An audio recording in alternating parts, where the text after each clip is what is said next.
Mahoning County in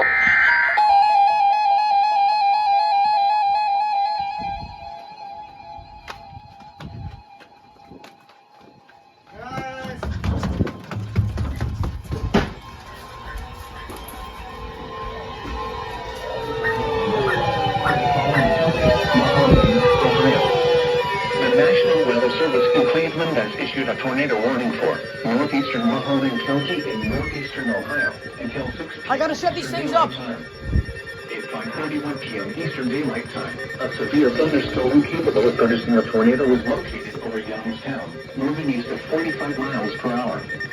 Hazard: tornado. Source: radar indicated rotation. Impact: flying debris will be dangerous to those caught without shelter. Mobile homes will be damaged or destroyed. Damage to roofs, windows, and vehicles will occur. Tree damage is likely.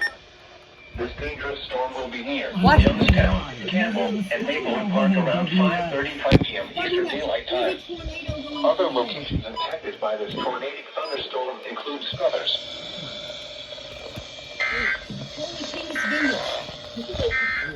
Oh.